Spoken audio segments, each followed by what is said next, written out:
Nga pada sengan tama yang ada kastar lo.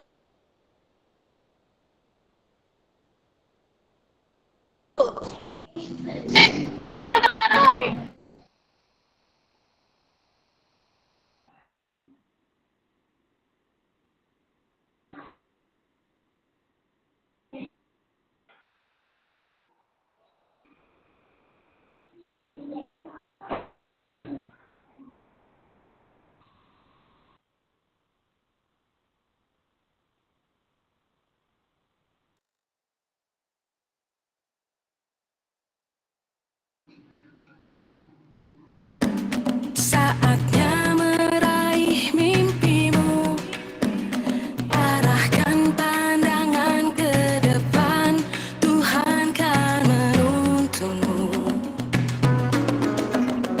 Sadarilah masa berganti, tantangan kan kita hadapi, bergandeng tangan untuk negeri, era kita menanti.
Om Swastiastu. Assalamualaikum warahmatullahi wabarakatuh. Salam sejahtera untuk kita semua. Shalom, nama budaya, Rahayu. Sebelumnya mohon izin Bapak Ibu untuk join dengan menggunakan email belajar ID.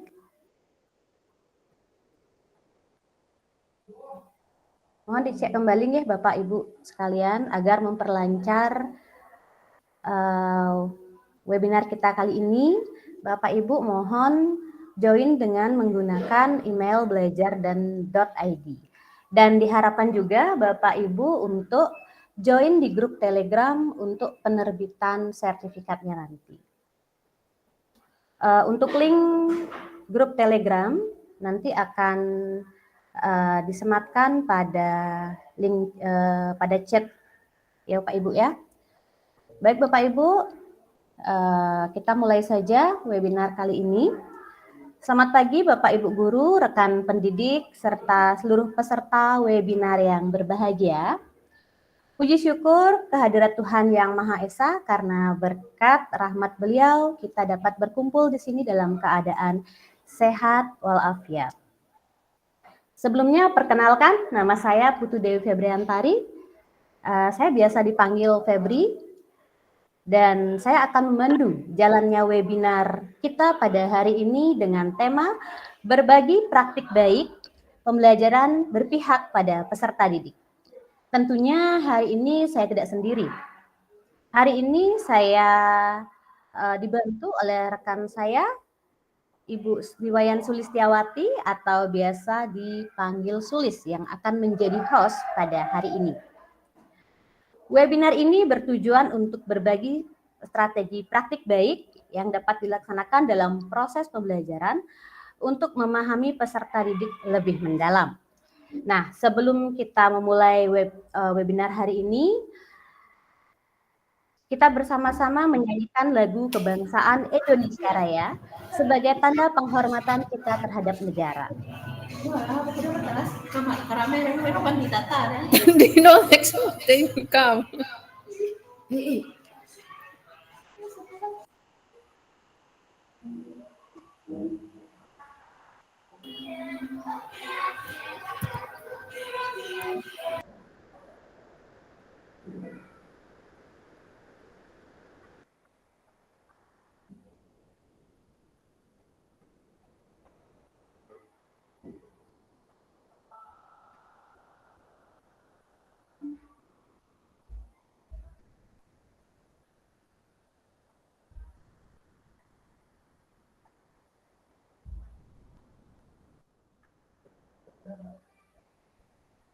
Yeah.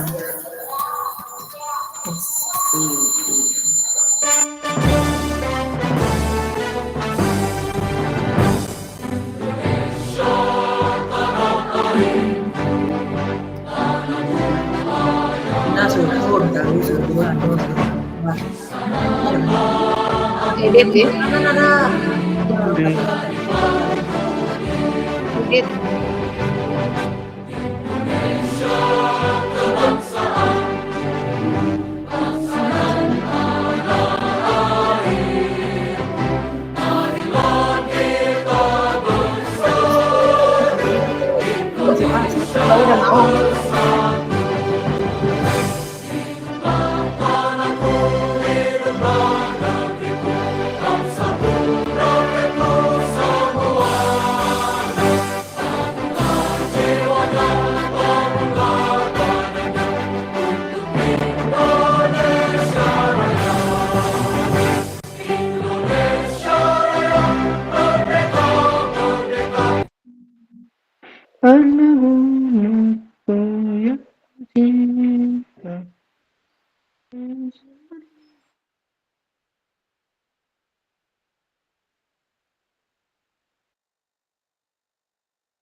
Gimana?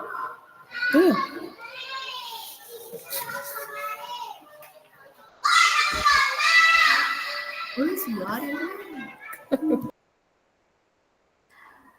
Bapak Ibu, sebelum webinar ini dimulai, marilah kita menjadikan doa terlebih dahulu agar kegiatan webinar hari ini berjalan dengan lancar.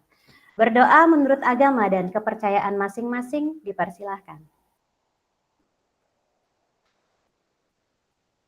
Berdoa selesai. Bapak Ibu peserta webinar yang berbahagia, untuk memberikan materi yang lebih menarik, hari ini kita sudah mengundang dua narasumber yang sangat inspiratif. Yang pertama adalah Bapak Made Dwi Juliarta, yang atau biasa dipanggil dengan Bapak Dwi. Beliau ini merupakan guru di SMA Negeri 2 Semarapura. Selain aktif sebagai guru, beliau juga pelatih dan serta pembina pramuka dan menjadi andalan dari Keluarcap Klungkung.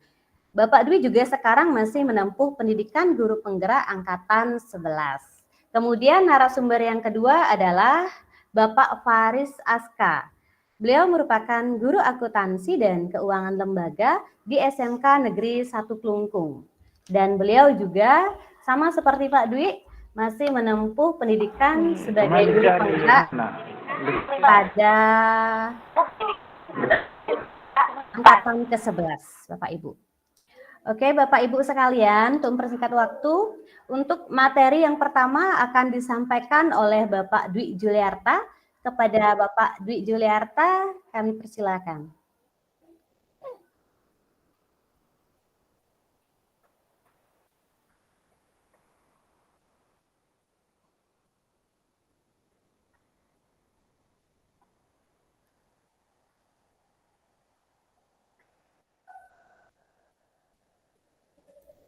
Halo, Bapak Dwi. Cek suara saya terdengar jelas ya? Ya, terdengar jelas, Bapak. Ya, terima kasih atas kesempatannya. Bapak guru hebat yang sudah bergabung dalam PIT pada pagi hari ini. Di sini saya akan tidak sebagai narasumber ya, tapi sebagai teman berbagi buat Bapak Ibu. Jadi yang akan saya sampaikan ini adalah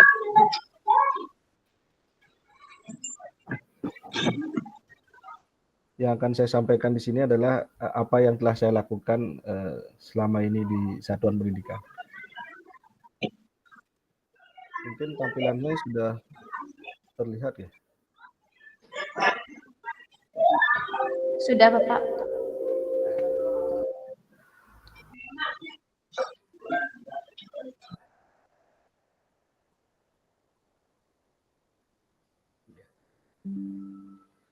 Baik, kita mulai. Jadi sekali lagi perlu saya disclaimer terlebih dahulu bahwa di sini saya bukan untuk menggurui Bapak Ibu, tetapi saya di sini adalah berbagi dengan Bapak Ibu, saling berkolaborasi, karena perlu kita ketahui bahwa yang distandarisasi oleh pemerintah dalam hal ini adalah kurikulum.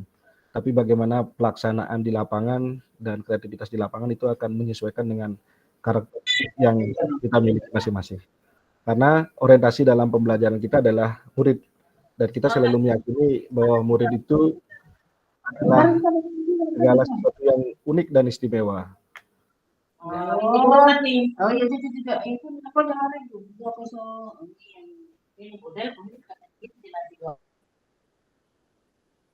Oke, kita lanjutkan. Kita mulai terlebih dahulu dari kasus Bapak Ibu. Bila tertentu penting baik karena nanti scroll gitu salah grup WA itu terakhirnya. Yang satu itu ini grup nanti lagi klik. Bisa dibantu host supaya di-mute dan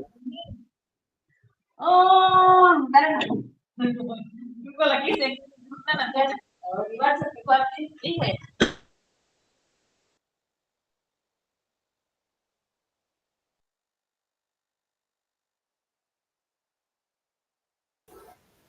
Sudah, Bapak, bisa dilanjutkan kembali, Bapak.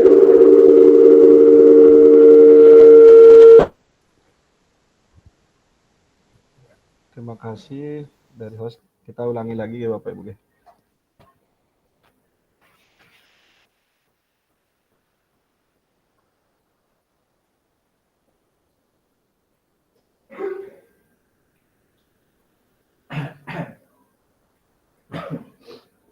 Kita ulangi Bapak Ibu.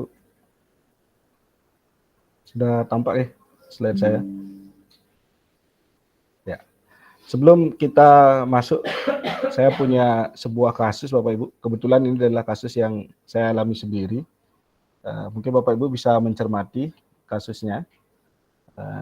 Selanjutnya saya juga minta mungkin 1 atau 2 orang dari Bapak Ibu untuk memberikan tanggapannya seandainya Bapak Ibu berada pada situasi yang saya hadapi, dan kira-kira dari situ Bapak Ibu bisa nggak mengetahui kenapa Satria melakukannya seperti itu.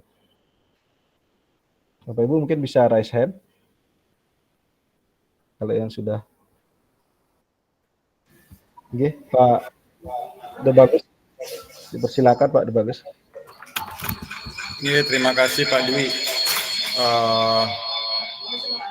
Untuk kasus ini mungkin siswanya ini bosan Pak di kelas Pak. Bosan? Okay. Ya bosan di kelas, jadi pengen sesuatu yang lebih menyenangkan belajarnya, biar nggak bosan belajarnya, mau menikmati, jadi sambil dengerin musik, muterin video. Okay. Jadi itu mungkin nanti bakalan jadi bahan pertimbangan buat gurunya. Oke. Okay. Terima kasih Pak. Bagus. Oke, mungkin dari Bapak Ibu yang lain, kira-kira kalau Bapak Ibu menghadapi kasus yang saya hadapi seperti ini, kira-kira apa yang akan Bapak Ibu lakukan? Silakan Bapak Ibu bisa raise hand. Karena kita tidak bisa menutup sebelah mata bahwa kasus ini mungkin akan terjadi pada Bapak Ibu selama di kelas gitu. Ya, kira-kira Bapak Ibu silakan yang ingin berpendapat. Ya, wah ini narasumber berikutnya nih. Kalau gitu kita kasih ke Pak Farel. Silakan Pak. Ya. Ya, Assalamualaikum warahmatullahi wabarakatuh. Yeah. Ya, apakah suara saya terdengar, Bu? Pak? Yeah. Terdengar Pak Farel. Silakan Pak Farel. Oke. Ya, mungkin ini juga pernah saya alami ya. Untuk yang kasus seperti ini, ketika hal yang pertama saya lakukan itu mungkin saya akan memanggil siswanya itu secara pribadi, secara personal, berbicara secara tatap muka, ibarat kata curhat lah, itu kenapa dia selalu melakukan itu gitu kan, apa penyebabnya, apakah ada di kesalahan, apakah tidak mengerti pelajarannya, atau mungkin ada trouble dari masalah dia di keluarga atau bagaimana.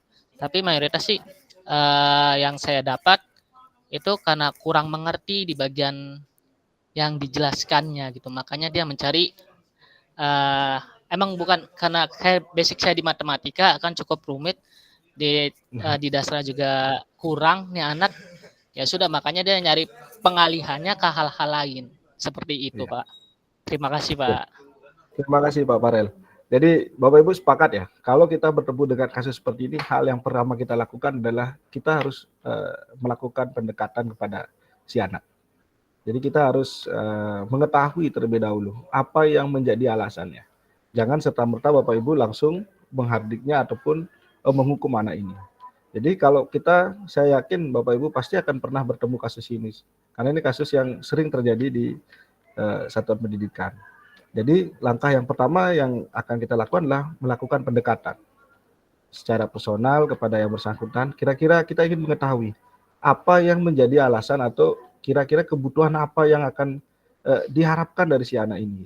Karena kita bisa lihat Bapak Ibu, mungkin saja Satria yang pertama, dia bisa juga memiliki alasan karena dia sebenarnya adalah seorang content creator. Karena kita tidak menutup kemungkinan sekarang dunia sedang berkembang ke arah ini, sehingga dia menonton video itu untuk mendapatkan AdSense.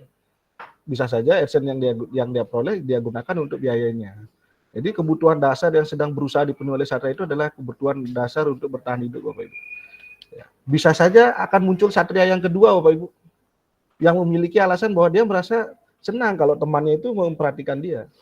Jadi ketika temannya melaporkan tindakan ke gurunya, gurunya juga akan memperhatikan dia.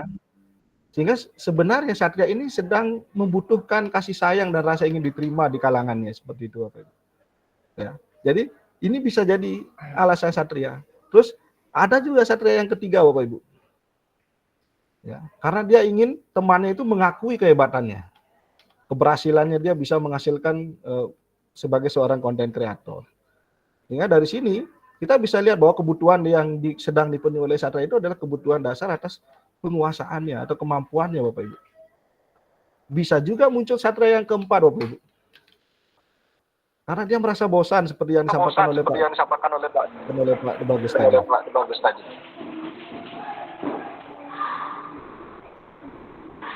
Nah, jadi mungkin saja dia merasa bosan dengan pembelajaran yang di kelas yang mungkin cenderung monoton.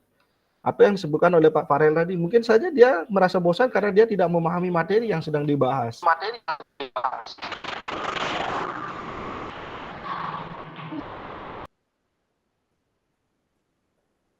Ya. Jadi bisa saja karena dia merasa bosan akibat kurang pahamnya dia terhadap materi yang diberikan. Sehingga kebutuhan dasarnya harus kita penuhi. Yang kelima adalah Bapak Ibu, bisa saja karena dia merasa senang menonton video untuk referensinya dalam menjadi konten kreator, atau dia ingin mencari kebutuhan atas kesenangannya Bapak Ibu. Nah dari kasus ini sebenarnya kita juga diajarkan untuk memahami kebutuhan apa yang sebenarnya diinginkan oleh peserta didik kita atau murid kita Bapak Ibu. Jadi dalam kita merancang sebuah pembelajaran, kita harus mengetahui kebutuhan dasarnya harus seperti apa Bapak Ibu. Sehingga dalam merancang pembelajaran kita benar-benar menjadikan siswa atau murid kita sebagai tujuan kita Bapak Ibu. Nah selanjutnya dari situ saya belajar Bapak Ibu. Jadi hal pertama yang harus kita lakukan adalah bagaimana kita mengetahui apa kebutuhan belajar murid. Dan kita juga sebagai seorang guru harus berusaha untuk memenuhinya. Tapi ingat Bapak Ibu, kita ini bukan malaikat yang bersayap ataupun bukan seorang superhero Bapak Ibu yang bisa memenuhi segalanya. Ya. Jadi pembelajaran kalau kita lihat sekarang yang berpusat pada murid atau yang biasa kita kenal dengan berdiferensiasi Bapak Ibu. Tidak semuanya kita harus lakukan memenuhi semuanya, tapi kita berusaha, kita selalu mengupayakan. Dalam bentuk apa Bapak Ibu? Yang pertama adalah dalam segi kesiapan belajar muridnya Bapak Ibu. Dari materi pembelajarannya, dari yang saya lakukan adalah saya menyusun LKPD Bapak Ibu. Ya, LKPD-nya bermacam-macam Bapak Ibu. Ada yang saya ajak dalam bentuk problem solving, problem based learning. Saya buatkan sebuah narasi cerita dan saya kaitkan dengan praktikum. Sehingga siswa dengan pertanyaan terbuka, dia akan mencoba menganalisis permasalahan yang ada. Saya juga tampilkan dalam bentuk info science Bapak Ibu. Jadi apa yang bisa anak-anak tuliskan terkait dengan informasinya. Selanjutnya saya juga buatkan dalam sebuah berita-berita atau kasus-kasus nyata video yang ada. Itu saya ajak mereka untuk berpikir bagaimana seandainya mereka berada dalam situasi itu. Yang tentunya berkaitan dengan materi pelajaran yang kita akan bahas Bapak Ibu. Jadi ini adalah salah satu contoh kesiapan belajar murid yang berusaha saya penuhi dalam bentuk materi pembelajaran dan LKPD siswa Bapak Ibu. Dalam kesiapan belajar juga saya selalu menyiapkan pertanyaan pemandu. Saya menggunakan aplikasi yang namanya Slido Bapak Ibu. Mungkin Bapak Ibu sudah sering, ada yang menggunakan Jamboard, ada yang menggunakan kalau seperti saya ini Slido. Jadi sebelum saya memulai pembelajaran, saya ajak mereka menggali melalui pertanyaan pemandu. Contohnya adalah seperti saya di guru fisika, di awal saya mengajak mereka di pembelajaran terkait dengan pengukuran, saya ajak mereka. Kegiatan mengukur apa yang pernah dilakukan gitu. Berikan kesempatan seluruh siswa untuk menyampaikan pendapatnya melalui aplikasi Slido. Nah, setelah ini baru akan saya kaitkan untuk mengaitkan konsep. Jadi menurut pandangan mereka mengukur itu apa gitu. Sehingga mereka bisa mengatakan bahwa apa yang mereka lakukan itu adalah kegiatan mengukur. Barulah kita kaitkan dengan konsep yang akan kita ajari. Dari situ kita bisa memetakan kesiapan belajar murid, mana yang siswa yang benar-benar sudah memahami, mana yang setengah memahami, atau mana yang belum. Sehingga kita akan bisa memberikan treatment sesuai dengan kebutuhan mereka, Bapak Ibu. Kita bisa berpikir dan beranjak dari sini, Bapak Ibu. Dari mana kita harus melangkah seperti itu. Yang berikutnya saya lakukan juga dalam bentuk game atau permainan, Bapak Ibu. Ternyata setelah saya menggunakan ini, murid saya lebih merasa excited dalam pembelajaran. Bahkan satu kalimat yang menjadi sebuah kebahagiaan bagi seorang guru adalah anak itu bertanya, Bapak minggu depan pasti datang ke kelas kan? Pasti mengajar kami kan? Nah, itu salah satu ungkapan perasaan yang membahagiakan buat kita di guru Bapak Ibu. Jadi saya gunakan di sini adalah word world dalam permainannya. Jadi saya buat dalam sistem permainan Bapak Ibu, dalam bentuk teka-teki silang, dalam bentuk pemilihan kotak berhadiah gitu. Jadi dalam kotak berhadiah ini adalah sebuah pertanyaan-pertanyaan terbuka yang saya buatkan dalam sebuah kasus seperti itu Bapak Ibu. Nah, selanjutnya saya juga menganalisis kebutuhan berdasarkan minatnya Bapak Ibu. Saya berikan dalam bentuk kebebasan dalam tugas yang diberikan. Jadi anak itu bisa mengumpulkan tugasnya dalam bentuk video, dalam bentuk poster, dalam bentuk mading, dalam bentuk rekaman suara, ataupun dalam bentuk kombinasi, dalam hal ini adalah landscape Bapak Ibu. Ini adalah contoh beberapa tugas yang telah dikumpulkan oleh peserta didik saya. Dan ini saya kemas dalam bentuk pameran Bapak Ibu. Jadi di akhir semester ini, saat pelaksanaan sumatip, saya melakukan sebuah pameran kecil. Saya berkolaborasi dengan sesama guru fisika Bapak Ibu. Jadi di satu tingkat, kurang lebih ada 11 rombel. Ya, kita ajak anak-anak untuk merangkum apa yang mereka telah pelajari dan mereka tuangkan dalam sebuah pameran mini Bapak Ibu. Dan saya bebaskan anak itu dalam mengumpul dalam bentuk apa saja. Ini kebetulan yang saya berikan, ternyata kita bisa lihat Bapak Ibu, kreativitas anak-anak kita itu jauh lebih terlihat setelah kita berikan kebebasan dalam menentukan apa yang ingin mereka kerjakan. Dibandingkan kita batasi anak-anak silakan kumpulkan dalam bentuk paper, maka anak-anak kreativitasnya akan hilang Bapak Ibu. Sementara minat akan mereka berkreasi itu bagus sekali Bapak Ibu. Jadi di dalam seperti di pojok ini ada seperti flipbook. Di flipbook itu ternyata ada barcode. Di barcode itu ada videonya Bapak Ibu. Selanjutnya ada rekaman suaranya Bapak Ibu. Jadi terakomodir semuanya Bapak Ibu. Ya. Jadi ini salah satu hal yang saya lakukan dan ini adalah beberapa contoh yang dikumpulkan oleh anak-anak. Sesuai dengan apa yang materi yang kita ajarkan Bapak Ibu. Dan yang ketiga, dari profil belajarnya Bapak Ibu.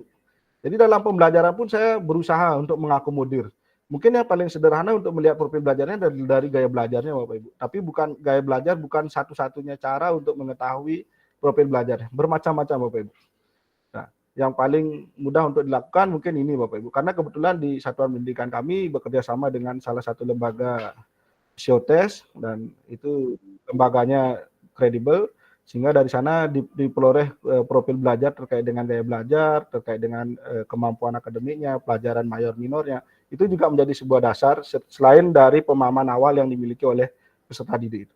Saya lakukan seperti ini Bapak Ibu. Dalam sebuah LKPD, ada yang bisa mencari data melalui praktikumnya. Saya menggunakan pet laboratory kebetulan untuk memudahkan anak-anak karena sekarang anak-anak tidak lepas dari kodratnya yaitu di kodrat zamannya digitalisasi. Ya, jadi saya gunakan ini dan yang kedua saya gunakan artikel berupa info science. Ini saya gunakan sebenarnya terilhami dari soal-soal AKM Bapak Ibu.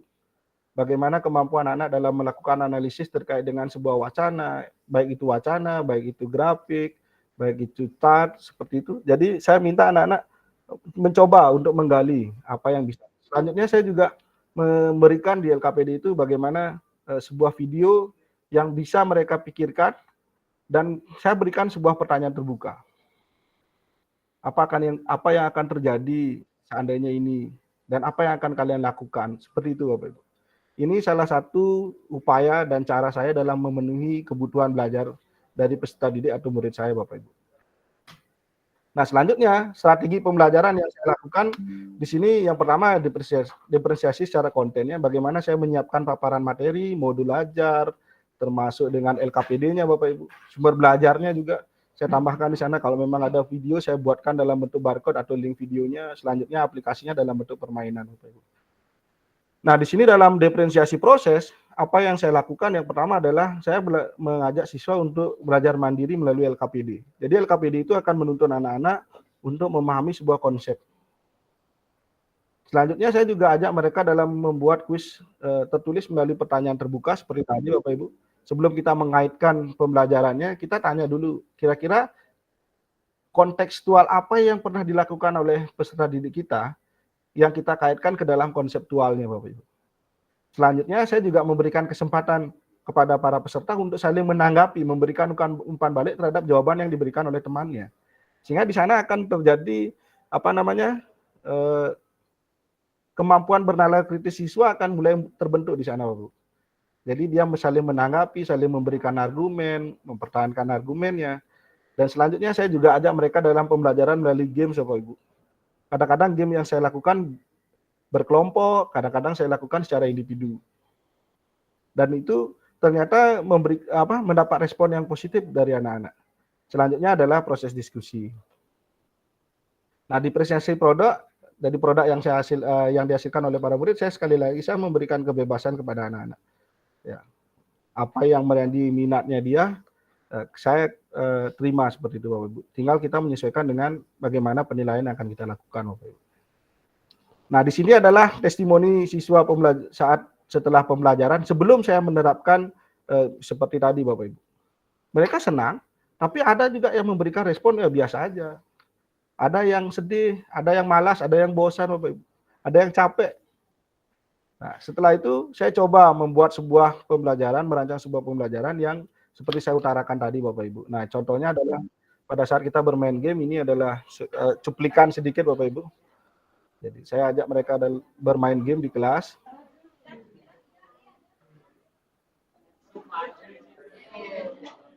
Oke, skormu masih minus? Minus 1. Sabar, kejar pelan-pelan. Silakan pilih nomor berapa?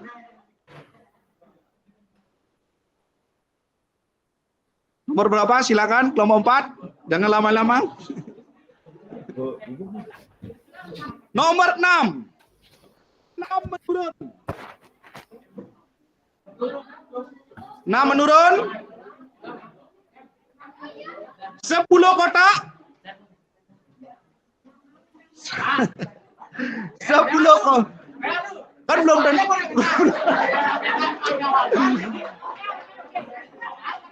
Ada 10 kotak. Huruf keempat M. Huruf ke-6 adalah M juga.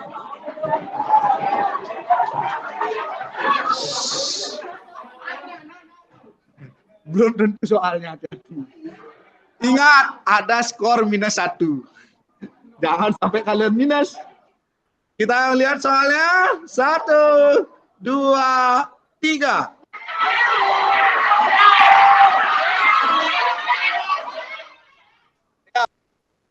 Jadi seperti itu, Bapak Ibu. Ternyata antusias siswa setelah kita coba merancang sebuah pembelajaran yang berusaha untuk memenuhi kebutuhan belajar mereka, ternyata antusiasnya meningkat, Bapak Ibu. Dan itu saya lakukan kegiatan refleksi di akhir, saya kembali buatkan sebuah slideo, saya tanya kepada anak-anak bagaimana perasaan anak-anak setelah mengikuti pembelajaran. Ternyata apa? Semuanya memberikan respon yang positif, Bapak Ibu. Yang awalnya tadi Bapak Ibu bisa perhatikan di sini ada yang malas, bosan, mengantuk malah. Ternyata setelah saya melakukan upaya untuk memenuhi kebutuhan belajar mereka, ternyata responnya bagus, Bapak Ibu. Dan muncul satu kalimat yang sekali lagi mengetuk hati saya sebagai seorang guru, sampai siswa itu bertanya, Bapak minggu depan mengajar, jangan lupa ngajar lagi ya Bapak, jangan lupa games-games yang seru lagi Bapak. Nah, itu jadi salah satu motivasi saya terus untuk berusaha. Sekali lagi kita harus sadar bahwa kita ini bukan malaikat yang bersayap, kita juga bukan seorang superhero yang bisa memenuhi segala sesuatunya, tapi kita tetap harus mengupayakan. Sekali lagi, bagaimana kita sebagai seorang guru mampu mengantarkan kebahagiaan dan keselamatan bagi peserta didik kita atau murid kita, Bapak Ibu. Mungkin sekian materi dari saya, Bapak Ibu. Untuk mungkin diskusinya kita jadikan satu atau bagaimana, saya kembalikan terlebih dahulu kepada host. Tapi sebelum saya lanjut, Bapak Ibu, saya punya sebuah pantun buat Bapak Ibu. Bapak Ibu bisa bantu nanti dengan kata cakepnya. Ke Surabaya naik kereta. Cakep. Kereta berputar diisi batu bara. Jika murid ingin belajarnya merdeka, pembelajaran diferensiasi solusinya. Jadi itu Bapak Ibu, sekian materi dari saya, kurang lebihnya sebentar kita diskusikan Bapak Ibu. Waktu dan tempat saya kembalikan kepada moderator. Terima kasih. Terima kasih Pak Dwi Juliarta. Apa yang tadi praktik baik yang sudah disampaikan oleh Bapak Dwi sangat menginspirasi sekali ya, sangat gimana ya, bisa saya katakan kreatif sekali gitu. Sangat benar sekali yang disampaikan oleh Bapak Dwi. Bagaimana caranya kita sebagai guru ya, kita betapa pentingnya pembelajaran yang berdiferensiasi itu. Pembelajaran berdiferensiasi yang bisa meningkatkan minat siswa dalam belajar. Baik Bapak Dwi, terima kasih. Sekali lagi saya ucapkan. Selanjutnya adalah berbagi praktik baik dari Bapak Faris ya. Dan nanti sesi diskusi akan dilaksanakan terakhir di saat Bapak Faris sudah menyelesaikan berbagi praktik baiknya. Bapak Ibu sekalian, sekali lagi saya ingatkan untuk menggunakan nama asli ya Bapak Ibu. Kemudian nanti untuk link absensi akan kami share di akhir kegiatan. Bapak Faris, bagaimana? Sudah siap Bapak? Oke, Bapak sudah siap ya? Baik, saya persilakan Bapak untuk berbagi praktik baik kepada kami di sini Bapak. Oke, siap. Baik, terima kasih Bu Febri yang sudah memberikan kesempatan. Selamat pagi Bapak Ibu semua. Salam sejahtera untuk kita semua ya. Untuk kesempatan kali ini mohon izin saya share screen terlebih dahulu ya.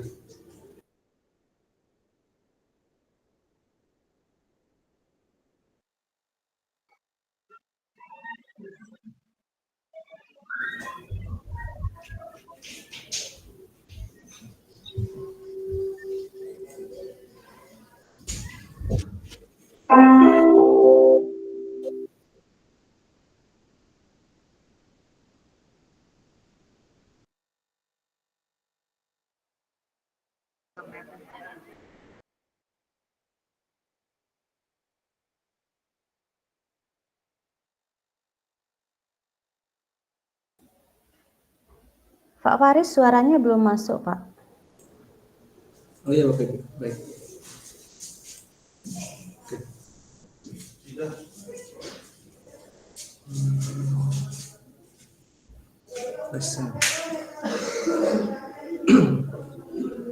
Baik, mohon izin saya sebentar saja mungkin ingin menyampaikan terkait praktik baik kami yang kami pernah laksanakan di kelas seperti itu. Sebelumnya, perkenalkan nama saya Faris Aska. Ya, ini saya guru akuntansi keuangan di SMK Negeri 1 Lampung. Yang kebetulan tahun lalu pernah juga ikut kegiatan Hari Guru Nasional ya dari Provinsi BGP Provinsi Bali yang kami dipanggil sebagai finalisnya salah satu. Baik, ini kontak kami, silakan Bapak Ibu kalau nanti ada yang mau mengontak untuk sharing pembelajarannya. Untuk alamat kami di SMA Rapura. Baik, selanjutnya ini ya disclaimer terlebih dahulu Bapak Ibu. Untuk pernyataannya bahwa yang menyampaikan tidak selalu lebih berpengetahuan daripada yang mendengarkannya. Jadi mudah-mudahan nanti tidak mengajari tapi saling berbagi. Baik, untuk memulai mari kita simak video berikut ini Bapak Ibu.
Kalau dia paling produk itu kan begitu.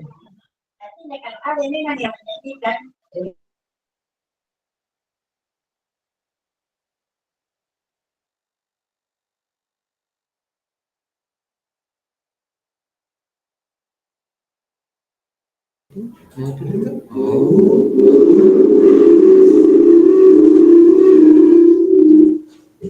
Ya, saya ulangi Pak. Saya sudah kedengaran suaranya tadi. Kok di sini belum ya? Sudah kedengaran? Belum.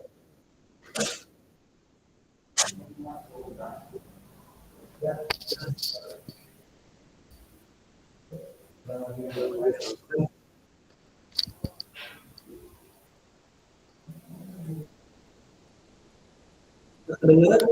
Pak Paris, suaranya sudah masuk Pak Paris?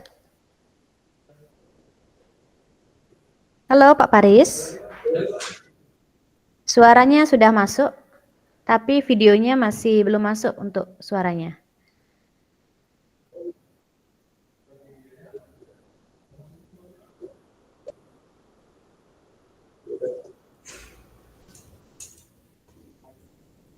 Oke, kita lanjut aja, videonya nggak masuk suaranya Bapak Ibu ya.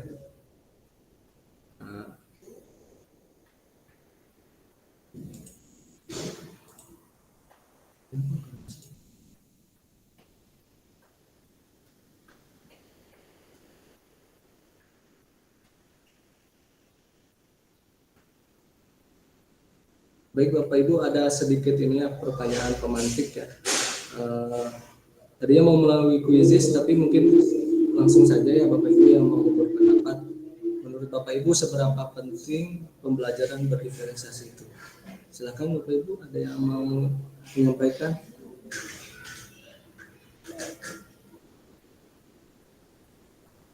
Boleh?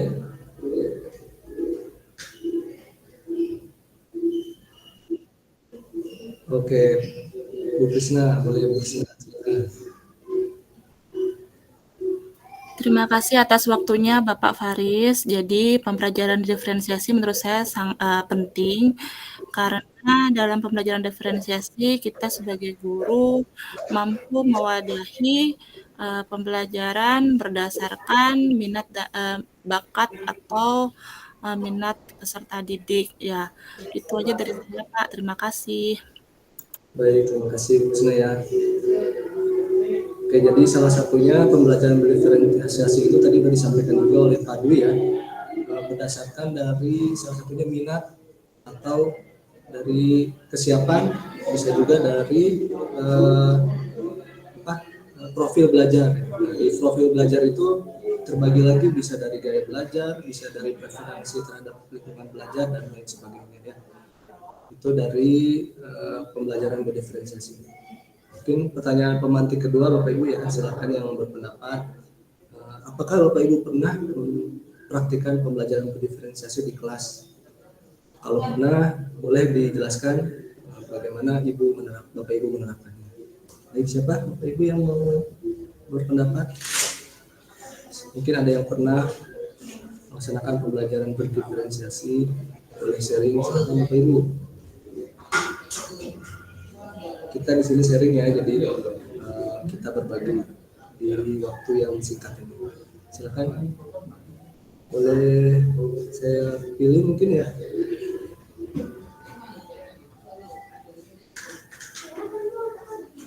Di sini ada Pak Ferry.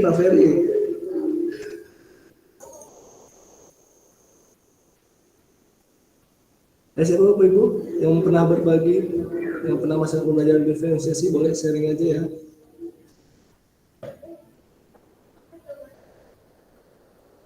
Mungkin saya yakin ya Bapak Ibu semua pernah, mungkin tapi tidak terdokumentasi seperti itu ya.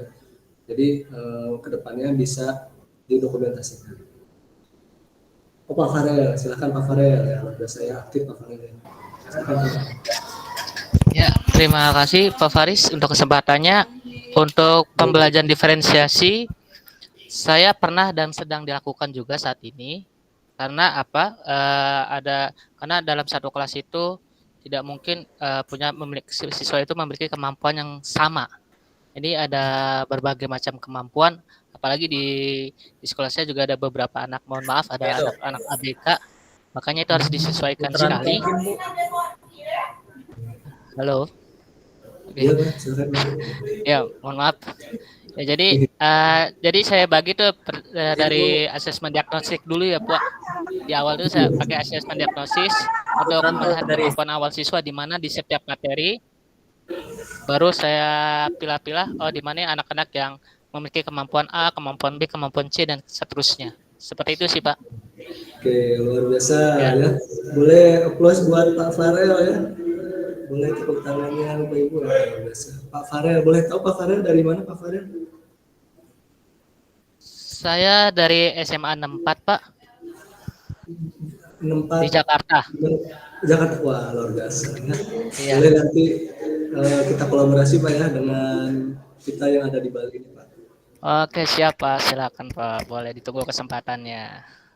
Oke, siap. Kayaknya tadi Pak Farel sudah sangat baik ya. Jadi sebelum memulai pembelajaran, Pak Farel ini dari SMA 64 Jakarta ini ya memberikan tes diagnostik tes ya atau asesmen diagnostik untuk menilai sejauh mana kemampuan peserta didik itu, terutama karena di kelasnya Pak Farel ada yang siswa yang berkebutuhan khusus. Itu luar biasa ya. Jadi sudah menerapkan prinsip-prinsip pembelajaran berdiferensiasi bahwa di kelas kita itu tidak eksklusif tapi inklusif, semua difasilitasi kebutuhan belajar. Luar biasa. Baik, kita lanjut saja. Nah, ini salah satu tujuan pendidikan ya sebagai referensi.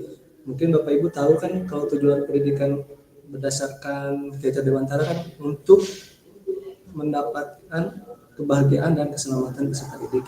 Nah, ini ada juga dari Malcolm Forbes ya. Education purpose is to replace an empty mind with an open mind. Jadi pendidikan itu bertujuan untuk mengganti pikiran yang kosong kepada pikiran yang lebih terbuka. Jadi bukan mengisi yang kosong itu dengan materi, tapi tidak mengisinya gitu sehingga penuh, tapi untuk membukanya sehingga terbuka. Itu mungkin ya yang bisa kita berbagi. Nah, ini selanjutnya ini ada learning pyramid mungkin yang sudah kita ketahui bersama ya. Izin Bapak Ibu, saya Putranto SD 62 Pangkal Pinang hadir. Oh ya, terima kasih. Jadi ada tahapan belajar di sini yang paling bagus itu ternyata adalah teaching others ya, atau berbagi, belajar bersama ya. Nah itu justru dengan mengajarkan itu, dengan berbagi itu justru kita belajar. Nah, jadi di sini saya tidak mengajarkan, jadi saya sedang belajar, sama-sama belajar kita di sini. Baik, kita lanjutkan. Nah, apa ini gambar apa ya Bapak Ibu ya? Ada yang mau membantu saya menjelaskan gambar di depan ini?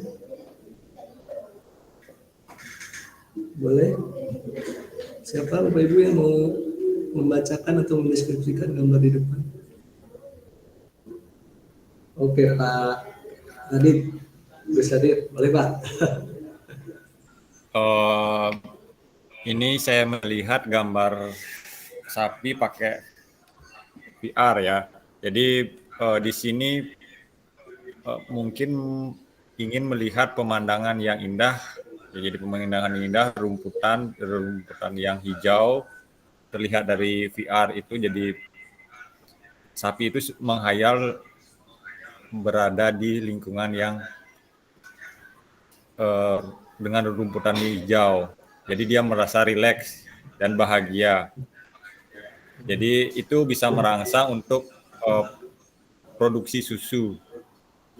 Ya, jadi seperti itu mungkin hayalannya yang muncul dari melihat VR tersebut. Jadi tidak harus berada di alam nyata seperti itu untuk merangsang produksi susunya. Oke, makasih Pak Faris. Luar biasa Pak Radit ya. Terima kasih Pak Radit.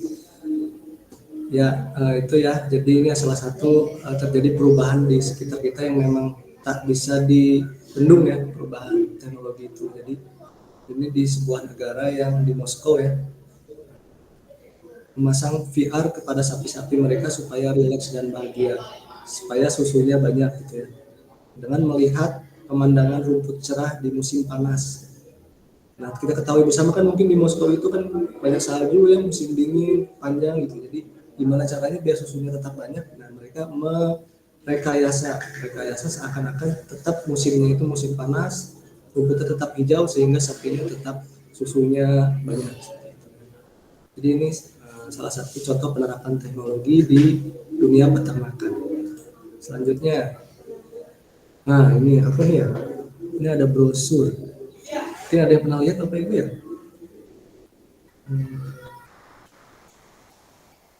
Apa kira-kira kaitannya Bapak Ibu? Ada yang bisa mau membantu saya? Virtual tour ini ya. Ya ini virtual tour yang dijual ya, dijual di pariwisata di desa mana ini? Desa wisata Ngelanggeran. Ada yang dari sana dulu ya? Kalau nggak salah dari Jogja gitu ya. Dapat penghargaan desa wisata terbaik tahun 2020 berapa gitu ya. Nah itu dia menjual pemandangan desa hanya dengan VR. Jadi dia rekam pakai HP, dia masukin ke komputer, lalu dia jual di website dan laku seperti itu ya, luar biasa sampai ke internasional. Nah itu pun sudah diterapkan di Bali ya. Ternyata turis-turis itu dia kalau datang ke Bali itu dia bawa alat-alat itu, dia rekam pemandangan-pemandangan Bali yang indah itu, dia jual ternyata di sana. Nah itu salah satu penerapan VR itu, kita bisa menerapkannya juga dalam dunia pendidikan. Oke, lanjut saja ya. Nah, ini mungkin saya sekedar sharing ya Bapak Ibu ya. Ini kedua anak saya ya. Ini sedang nyoba VR. Ini bisa tebak Bapak Ibu di mana kira-kira tempatnya? Boleh dicek di kolom chat, diketik Bapak Ibu. Kira-kira posisi tempatnya ada di mana? Di mall kah? Atau di sekolah kah? Atau di rumah kah? Boleh dicek Bapak Ibu. Ada di mana kira-kira? Di kolom chat.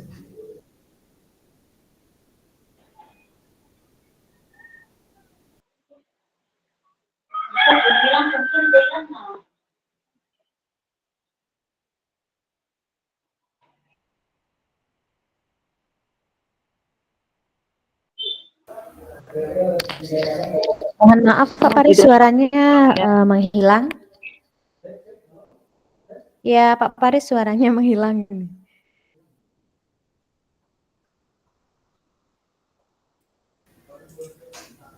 Oke. Dari tadi menghilang dulu? Enggak Pak, baru. Oh baru. Ya Bapak Ibu boleh di kolom chat kira-kira ada di mana posisi tempat VR bioskop VR ini. Apakah ada di rumah, di sekolah, atau di mall kira-kira? Boleh tebak aja Bapak Ibu. Kira-kira di mana? Di rumah. Oh Pak Farel katanya di rumah. Ada lagi? Ada yang coba tebak? Di toko. Wah, urusan toko ya bisa ya di toko, di sekolah, di dagangan orang.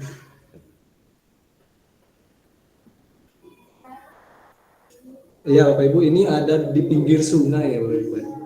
Pinggir sungai Bapak Ibu, bayangkan di pinggir sungai dia sewa tempat, dia bangun tempat seperti ini sederhana, dia investasi di alat VR-nya ini, lalu dia pasangkan dan laku sekali Bapak Ibu.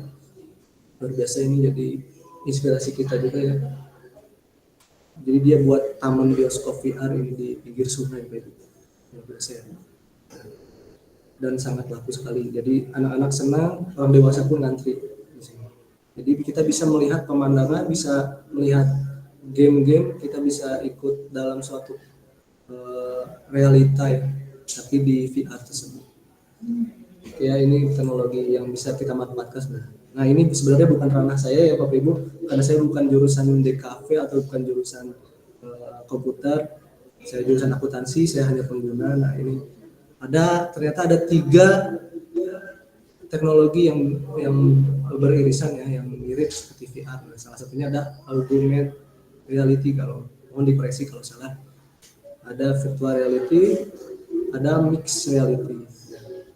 Nah ini yang saya gunakan untuk inovasi pendidikannya, itu virtual reality salah satunya. Nah ini hanya bermodalkan VR headset ya Bapak Ibu ya, yang bisa kita beli, bisa kita download aplikasinya di HP kita sendiri. HP kita sendiri kita bisa gunakan. Nah, nanti kita lihat gimana cara installnya di HP kita ya, biar kita punya jurus baru gitu ya, untuk meningkatkan minat siswa untuk belajar di kelas gitu. Karena siswa sekarang kan kalau berdasarkan yang saya lakukan sih di kelas itu diagnostik tesnya, mereka minatnya banyaknya ke game, Mobile Legend, Free Fire, apalagi Bapak Ibu. Ada yang tahu Bapak Ibu? Boleh di kolom chat ya, game yang disukai anak-anak banyak sekali ya. Baik, kita lanjut saja nih sedikit. Nah ini mengapa virtual reality ini ada salah satu ya, saya pengguna VR juga, karena katanya di sini menurut Bu Eka Desi Budiati dari SMA Negeri 2 Abian Semang ini ya di Bali, virtual reality ini mudah digunakan hanya semudah drag dan drop dalam menyusun skenario pembelajaran. Seseru masuk ke dunia game untuk berinteraksi langsung dengan stimulus yang diberikan. Belajar berasa bermain, namun tetap mampu menyampaikan esensi pembelajaran. Bahkan evaluasi dan rekan aktivitas siswa pun sudah merupakan suatu kesatuan yang bisa dilakukan dalam platform ini. Belajar berbasis virtual reality bersama Minalib sangat saya rekomendasikan untuk para pendidik bahasa Indonesia. Ini saya ambil di webnya. Terus kenapa melalui VR ini, salah satunya dia meningkatkan emosional dan konten peserta didik ya. Jadi terhubung secara emosional, si peserta didik 4 kali lebih fokus, terus juga 75% meningkatkan pemahaman pengetahuannya ya. Dan lebih banyak lagi di websitenya, bisa dilihat saja ya. Jadi sekali lagi ini saya penikmat. Nah, saya terapkan di EduFair saat itu ya, di pameran pendidikan waktu itu di lapangan Puputan. Ketika itu sekolah kami SMA Wisata Puputan membuka stand, dan kami membuka stand VR ya, menggunakan HP, kita masukkan ke mana nih, ke alat VR Androidnya yang saya beli di Tokopedia, murah sekali 80.000 ya, terjangkau. Tidak seperti VR yang ada di mall mungkin mahal ya, juta-jutaan. Itu nih hanya 80.000, pakai HP kita install aplikasi langsung. Anak-anak itu senang sekali, bisa ditanyakan ya, pada saat itu stand kita termasuk yang paling ramai. Pertama, yang ramai kedua tuh yang dari jurusan ini ada yang lainnya. Nah ini paling ramai antri anak-anak, sudah senang pertama ya. Nah ini diperlihatkan pemandangan Monas di Jakarta ini Bapak Ibu, saya kan mungkin mereka belum pernah ya, sampai dilihatkan di sana, sangat senang sekali anak di sini. Nah penampakannya seperti apa? Nah ini yang saya buat pada saat ini, apa keluar ya videonya ya, suaranya mohon bisa tahu kalau tidak keluar.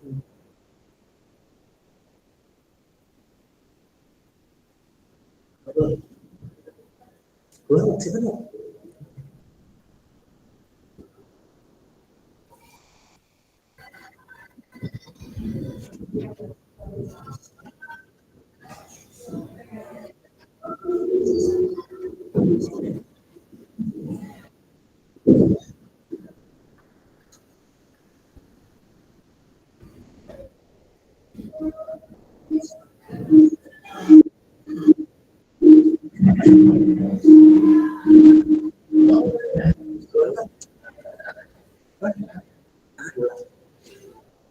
Ya, ini Bapak Ibu sambil saya jelaskan aja. Saya jelaskan. Kurang aktif ya, dengan indikator yang kami temukan di antaranya peserta didik kurang antusias dalam diskusi, peserta didik kurang bersemangat mengerjakan tugas, peserta didik juga tidak berani bertanya, peserta didik kurang berani berpendapat, kurang semangat kita presentasi. Ini berdasarkan indikator tersebut, menurut diagnostik yang saya lakukan itu ternyata tidak sesuai dengan profil belajar mereka ya. Nah, karena beberapa peserta didik ada yang seni, ada yang olahraga, tapi karena pembelajaran potensi, jadi kita harus menyesuaikan dengan minatnya. Juga bisa menyesuaikan juga dari profil belajarnya ya, karena ada belajar murid itu cenderung ya pembelajarannya lebih suka membaca, ada yang lebih suka menonton, ada yang lebih suka mendengarkan video seperti itu ya. Saya ini ketika di kelas kita awali dengan doa itu ya. Bisa Bapak Ibu lakukan rekaman ini di kelas ya. Nanti kalau ada event-event bisa dimasukkan saja link video ini. Jadi kita kumpulkan dulu material videonya. Nanti kalau ada lomba-lomba dari hasil, karena saya yakin sebenarnya Bapak Ibu itu semuanya juga bisa. Ya. Baik, ini pembelajaran diferensial ini menggunakan waktu itu modelnya problem based learning. Ya. Yang awali dengan mana nampak muka Pak Adit presentasi. Dari presentasi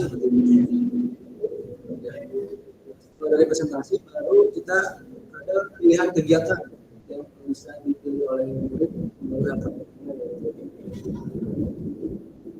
diferensiasi konten. Diferensiasi kontennya apa?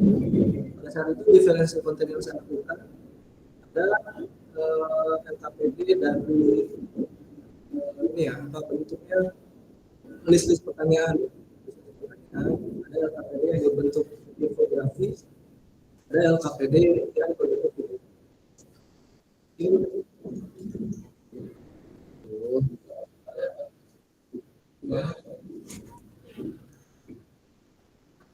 Ya.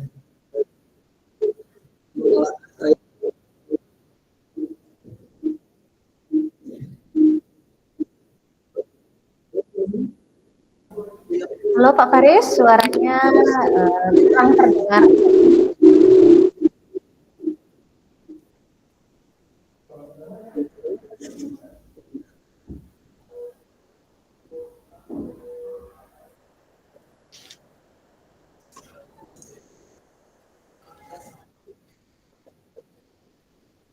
Ya, ini tahapan pengumpulan data Bapak Ibu ya.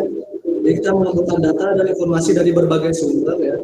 Dimana peserta didik yang cenderungan belajar visualnya mengumpulkan informasi dari media Canva, yang infografis dari berbagai sumber. Dan ada peserta didik auditori itu yang cenderung suka mendengar, itu nanti langsung dipandu dengan langsung berdiskusi gitu. Nah, ini yang membutuhkan bantuan pembelajaran, kita kasih bantuan dengan menggunakan virtual reality. Nah, jadi pembelajarannya lebih konkret kalau menggunakan VR ini salah satunya untuk membantu siswa-siswa. Ini juga siswa diberi pilihan, siswa yang suka belajar di luar, kita diperbolehkan untuk belajar di luar karena ada beberapa siswa yang memang suka belajar di luar. Nah, ini ketika praktek pun kita coba bisa menggunakan aplikasi sederhana ya yang bisa di-download.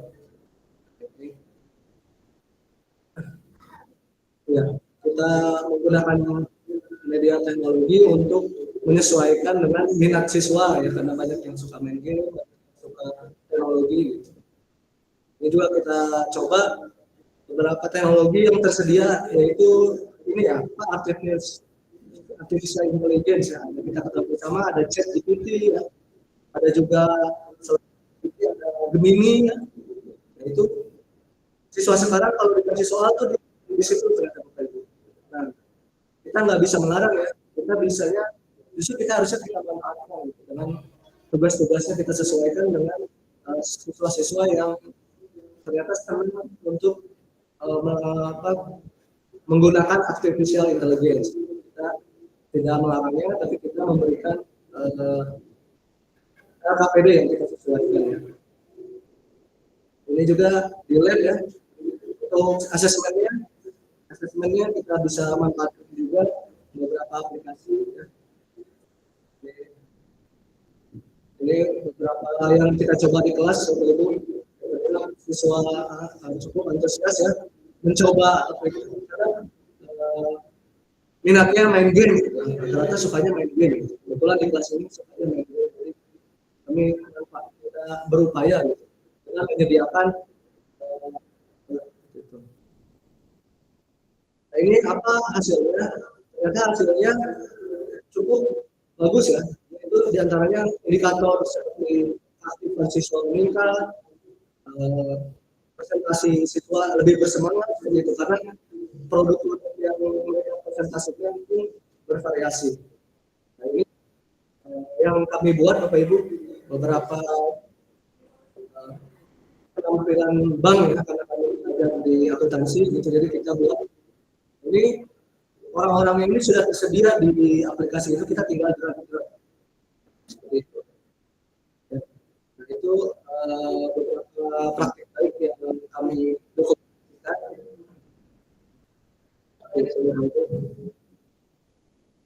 Nah, ini salah satu tujuan pembelajaran berdiferensiasi itu bukan untuk memenuhi seluruh kebutuhan murid, tapi kita untuk berupaya dengan tindakan-tindakan yang logis. Nah, salah satunya menggunakan teknologi ini juga adalah tindakan logis dalam memenuhi kebutuhan murid. Tentunya kita juga di akhir pembelajaran tidak lupa untuk meminta murid untuk merefleksikannya ya.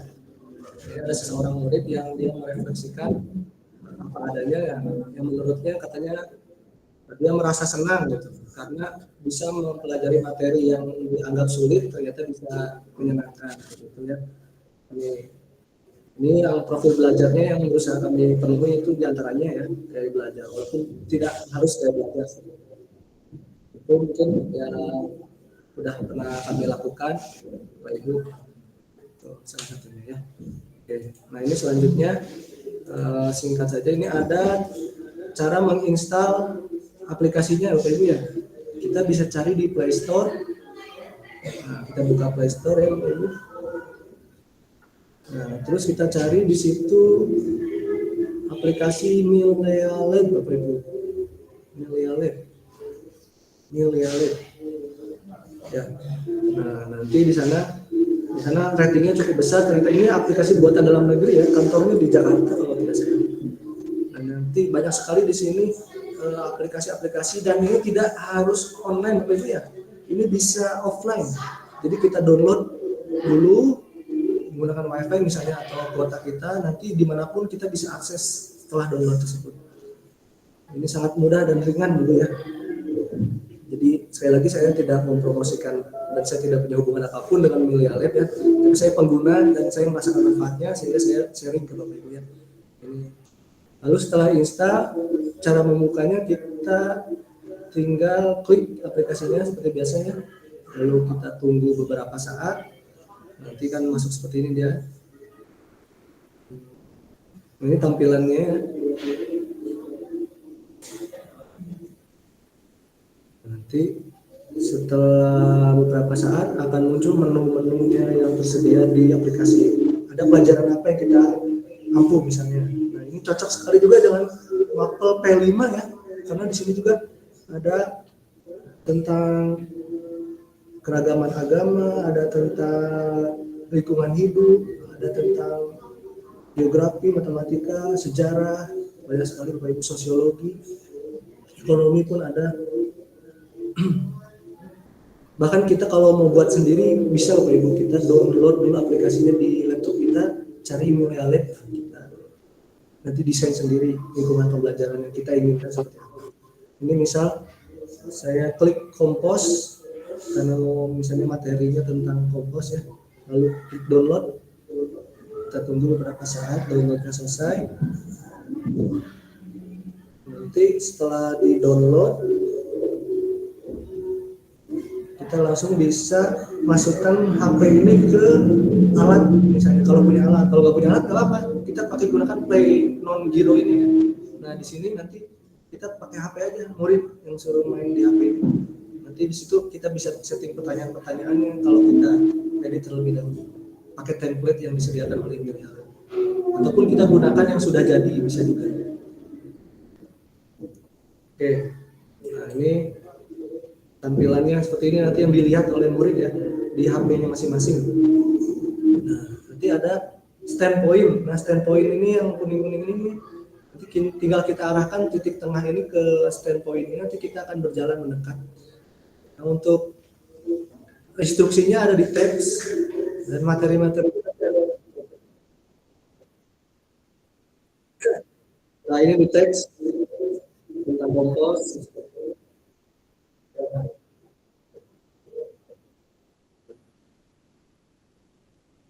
Ini tampilannya.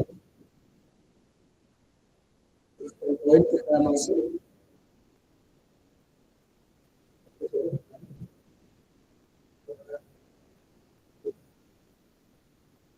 Ya, nah ini kita jalan masuk ke standpoint lagi, nanti di sini ada materi-materi yang kita bisa masukkan. Kita bisa ganti picture di sini. Kita masukkan instruksinya. Kita bisa masukkan video juga di YouTube ya. Link YouTube. Kebetulan ini link YouTube-nya sedang bermasalah, jadi waktu ini masih maintenance. Nah, ini masih maintenance. Biasanya bisa. Lalu bisa kita lanjutkan. Ini sebenarnya ada musiknya, cuma tidak masuk musiknya. Ini nah, media-medianya.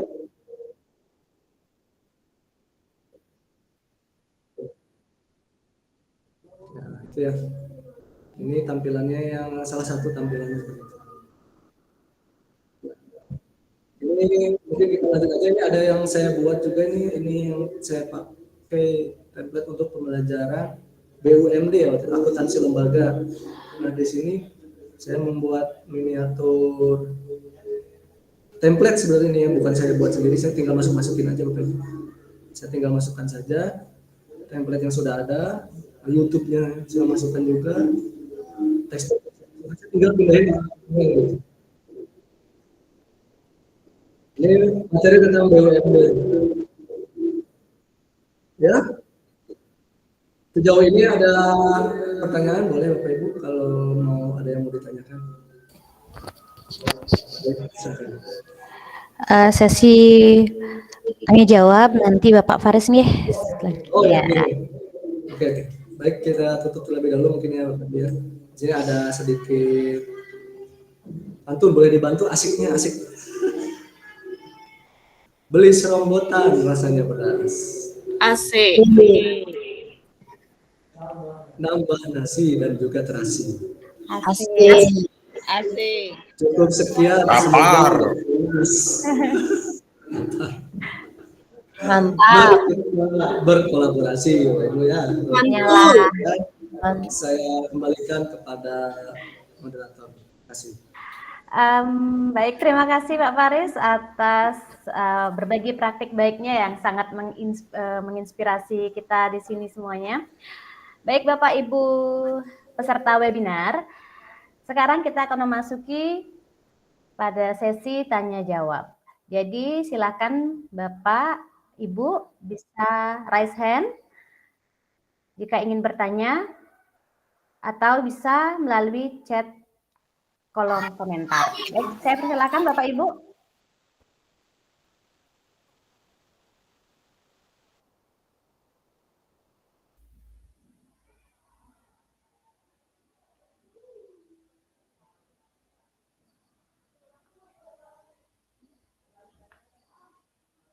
Mungkin ada yang ingin bertanya Bapak Ibu sekalian kepada kedua narasumber kita yang sangat menginspirasi hari ini. Praktik baik yang sudah mereka lakukan di sekolah masing-masing memberikan kita gambaran bagaimana pentingnya pembelajaran berdiferensiasi di sekolah. Karena kita tahu sendiri ya, anak-anak kita itu memiliki keunikan dan ciri khas masing-masing. Dan tidak kita bisa samakan mereka. Mereka memiliki potensi yang berbeda tentunya, memiliki minat dan bakat yang berbeda tentunya. Tapi kembali lagi, seperti yang disampaikan oleh Bapak Dwi tadi, kita hanya guru ya yang bisa dikatakan malaikat yang tidak bersayap. Dan kita tidak bisa memenuhi semua kebutuhan siswa, kita hanya bisa melakukan yang terbaik untuk mereka. Baik Bapak Ibu sekalian, ada yang ingin bertanya? Oke, Nur Ainun Siregar. Bu Nur Ainun, dipersilahkan Ibu.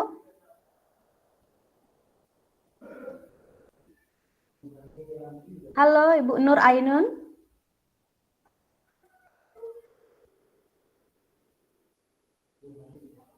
Bu. Halo Ibu Nur.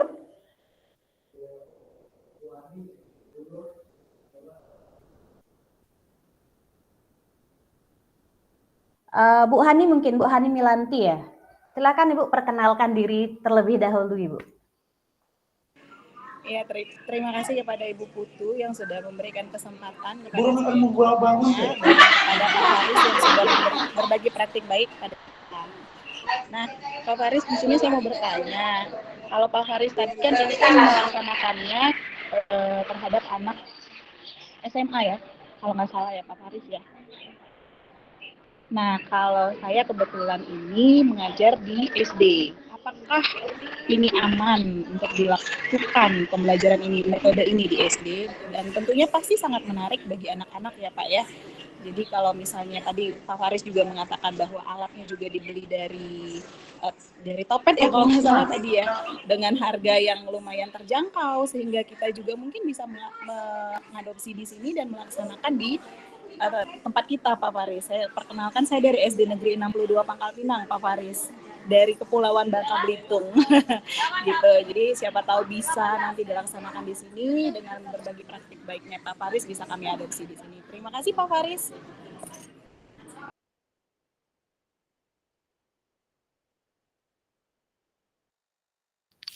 Baik, Ibu Hani Milanti, pertanyaannya saya keep dulu nggih. Nanti ada 3 penanya baru sekalian dijawab. Selanjutnya ada yang ingin bertanya lagi?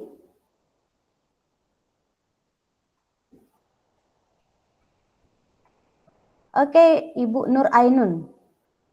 Nur Ainun. Halo Ibu Nur. Halo Ibu Nur. Mungkin ada yang lainnya Bapak Ibu? Silakan jika ada yang mau bertanya.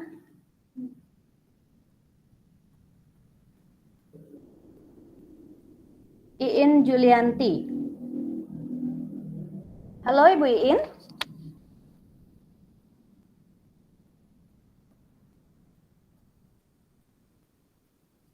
Halo Ibu Iin, ada yang ingin tanyakan mungkin?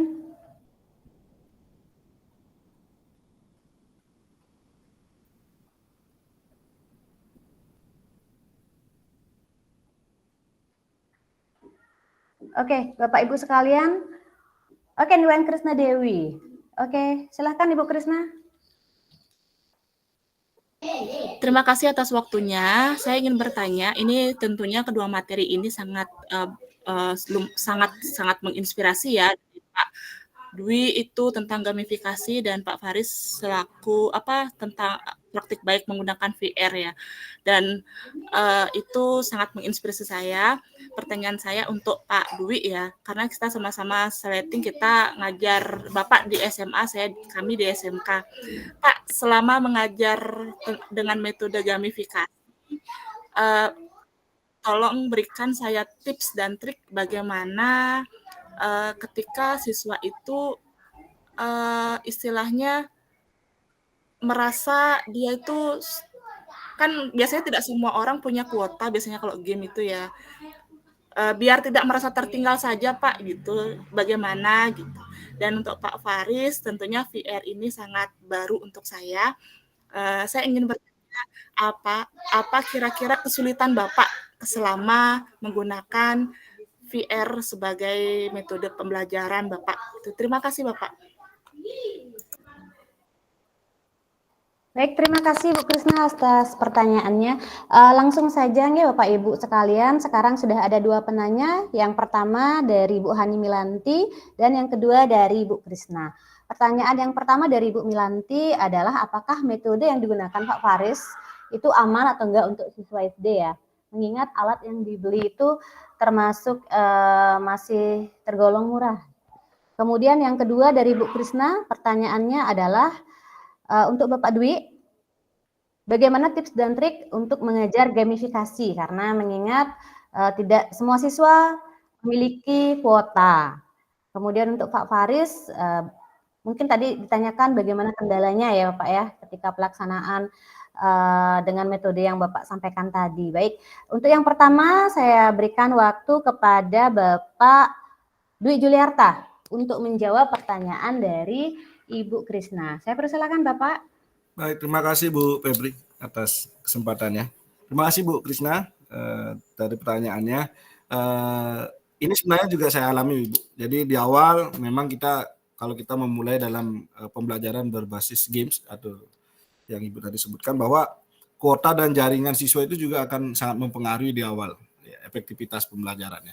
Sehingga dari situ kembali lagi kita selalu berupaya, artinya kita coba dulu, ternyata ada kendala seperti ini, kita tidak boleh berhenti hanya sampai di situ, tapi kita terus berusaha untuk mengupayakan yang terbaik untuk siswa kita. Nah, apa yang saya lakukan? Yang saya lakukan adalah Ibu, saya sentralkan kembali ke diri saya selaku guru. Jadi saya yang menyiapkan gamesnya, tinggal saya tayangkan melalui slide proyektor dan anak-anak mengikuti game. Saya kemas gamenya dalam bentuk permainan kelompok, Bapak Ibu. Jadi seperti yang saya tayangkan di video tadi, awalnya saya dulu menggunakan gamesnya menggunakan kuisis Bapak Ibu. Jadi benar kendalanya ada di jaringan, kadang-kadang kuotanya isi, kebetulan di tempat itu kebetulan jaringannya lagi ada bermasalah dan itu akan sedikit membuat siswa kita agak sedikit down. Pak, sebenarnya saya bisa jawab lebih cepat dari temannya, tapi karena jaringan. Nah, itulah yang saya coba evaluasi, refleksi diri lagi, cari-cari lagi informasi. Oh, ternyata ada basis game lagi nih yang namanya World. Saya coba dulu yang gratisan. Coba kembangkan di sana, ternyata kita bisa pusatkan di guru gitu. Jadi saya buatkan seperti tadi, mereka saya kelompokkan, nanti dikelompokkan kita yang membantu gamesnya. Otomatis tidak ada lagi kendala di kuota karena kita sudah mempersiapkan itu semuanya.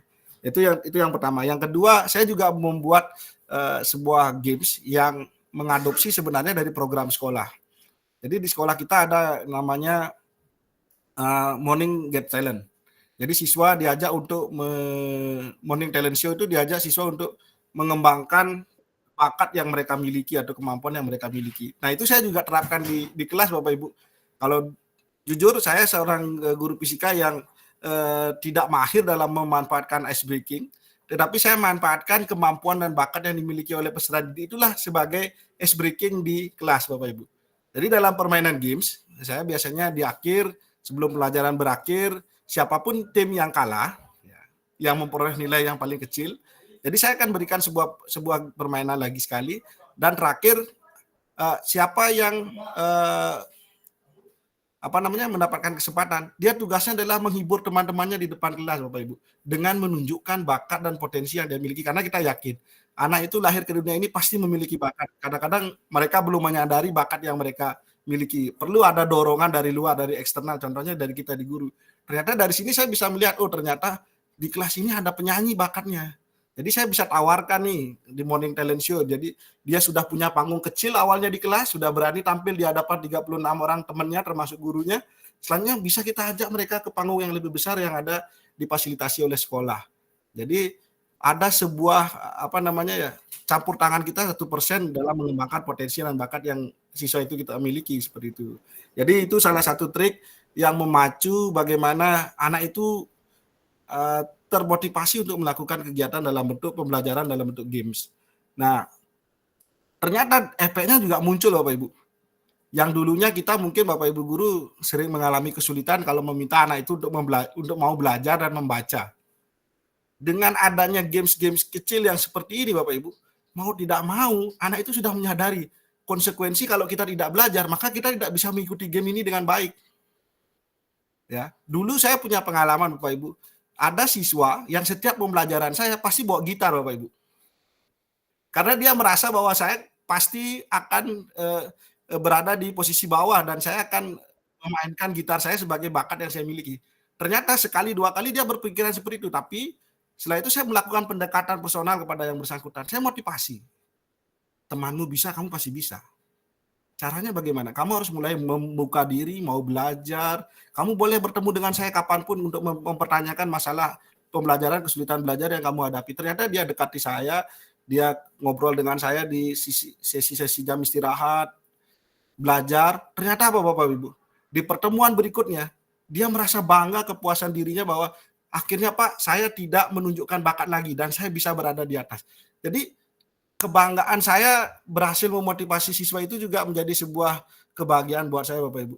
Artinya apa? Dengan metode pembelajaran yang saya lakukan, ternyata siswa saya mau menemukan bagaimana dirinya harus belajar seperti itu.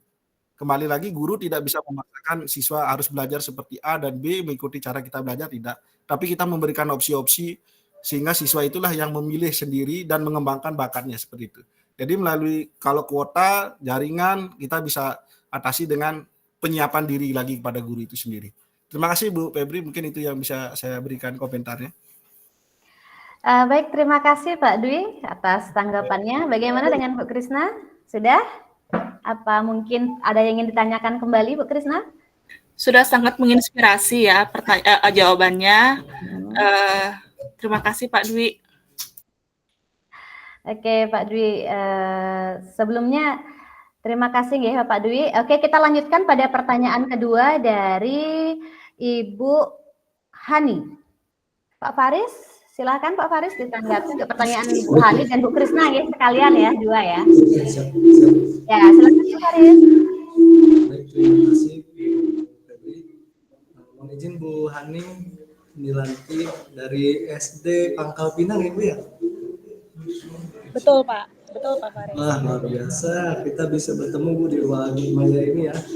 Mohon kolaborasinya Bu nanti ke depan Ibu yang bagian berbagi praktik baik nanti ya.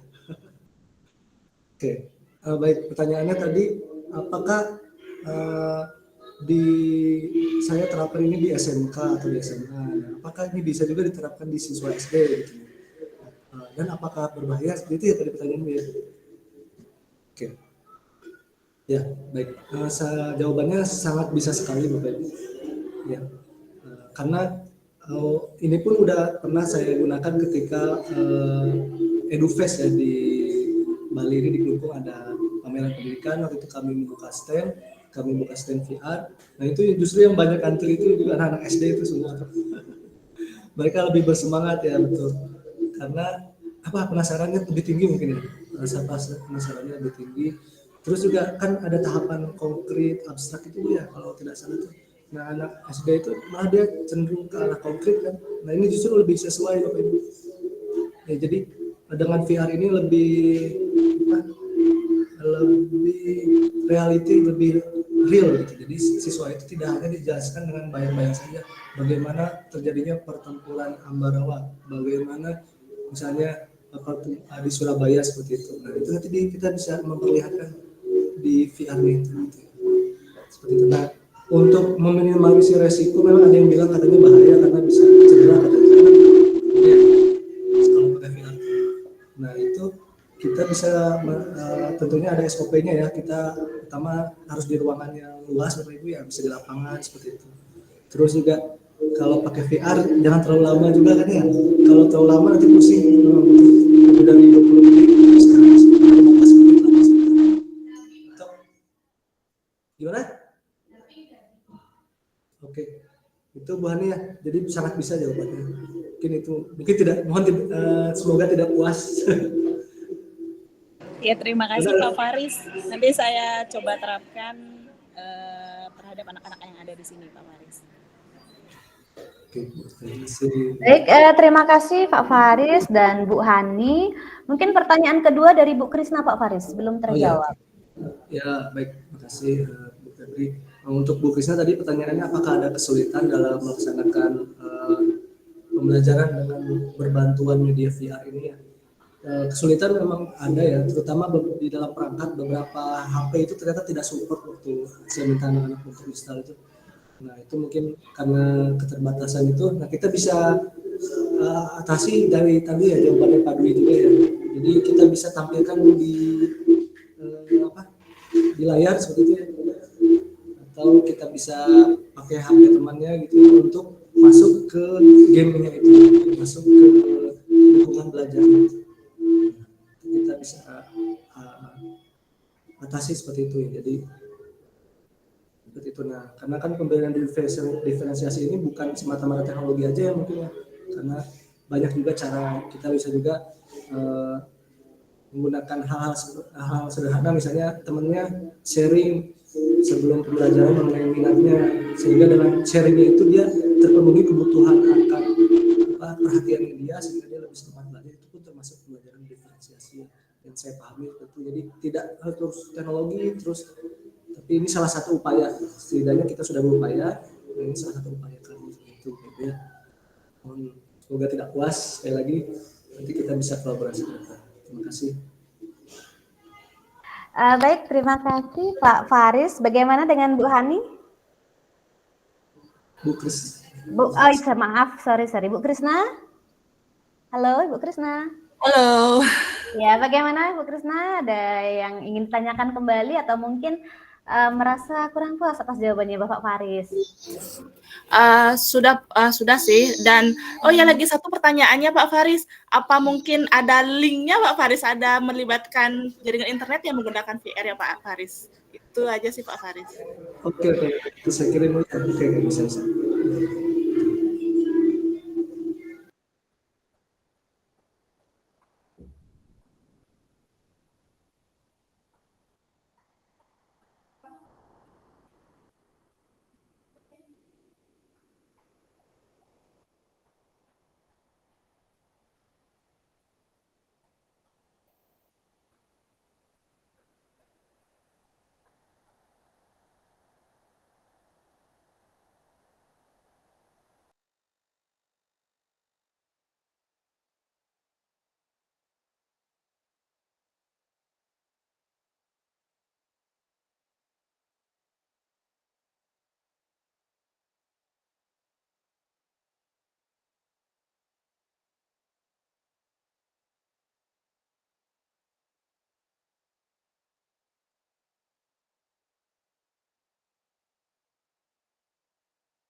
Halo Pak Faris.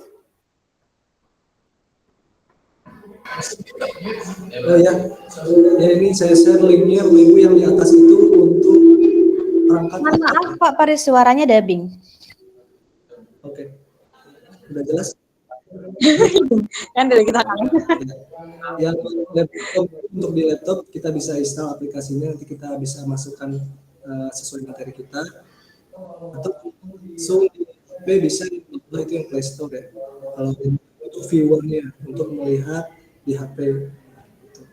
Ke atas di laptop, nanti dicari di program, misalnya bisa di-download, di-install. Cek, sudah masuk? Masuk Bapak, masuk.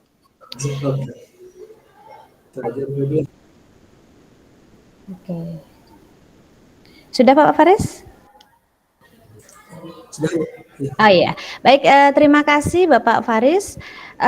Selanjutnya ada yang ingin bertanya lagi Bapak Ibu?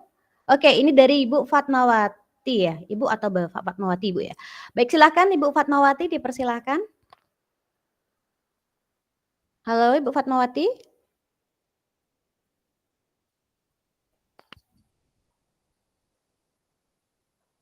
Halo Ibu Fatmawati.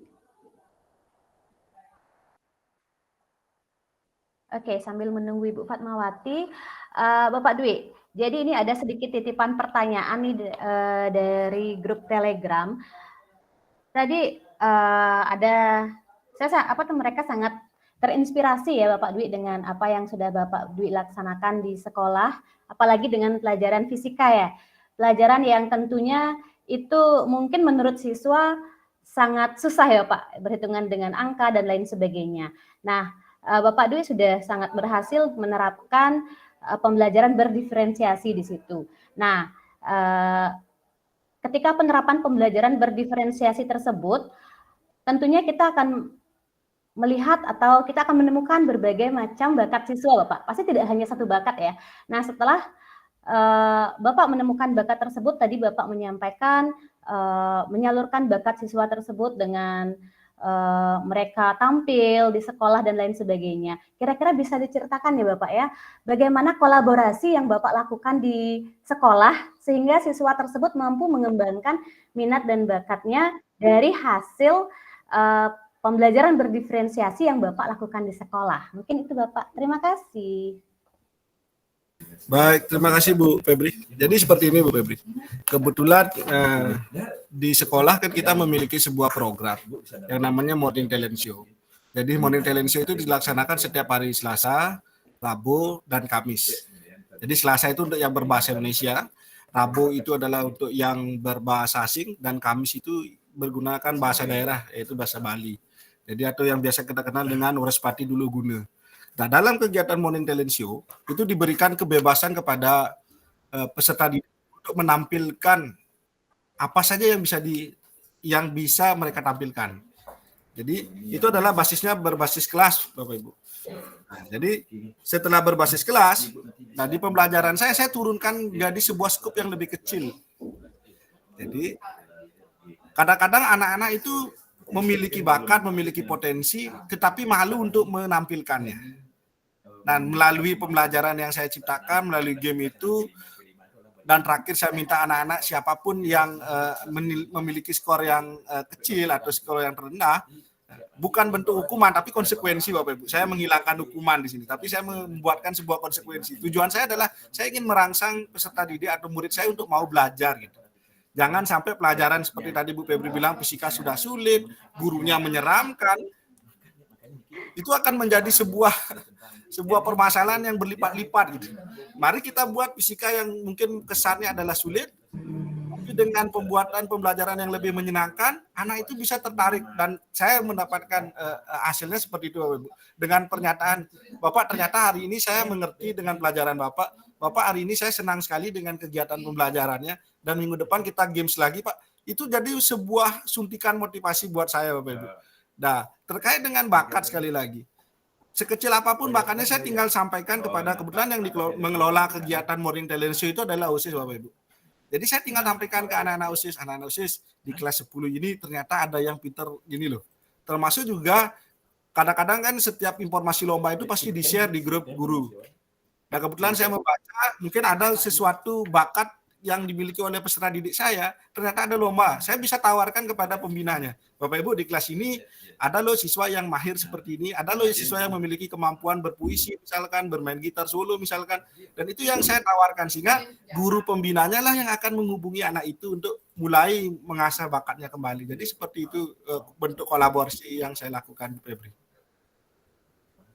Oke, baik. Terima kasih Pak Dwi, sangat menginspirasi sekali ya. Jadi di situ di sekolah Bapak Dwi adanya kolaborasi yang sangat baik ya antara teman-teman sejawat ya Bapak ya, sehingga siswa terlayani dengan sangat baik. Siswa memperoleh atau mendapatkan tempat untuk menyalurkan bakat dan minat yang mereka miliki. Wah, sangat menginspirasi sekali. Terima kasih Bapak Dwi. Bukan saya tambahkan sedikit lagi. Oh iya, silakan Bapak. Jadi, kegiatan Morning Talent Show ini juga dikemas dalam kegiatan literasi. Literasi yang terkontrol. Jadi program asesmen nasional dalam bentuk penguatan literasi yang menjadi program sekolah juga dikembangkan di sana. Jadi apapun bakat yang ditampilkan oleh siswa, teman-teman yang menyaksikan itu bukan hanya sekedar menyaksikan, tapi dikemas dalam bentuk program literasi yang mana informasi apa yang bisa mereka dapatkan dari suguhan yang ditampilkan oleh rekan-rekannya, dari tampilan mungkin kan bermain musik, mungkin anak-anak bisa mengambil nilai apa yang bisa diambil dari lagu yang dibawakan. Jadi anak-anak yang lain benar-benar antusias untuk menonton dan itu terkontrol Bapak Ibu.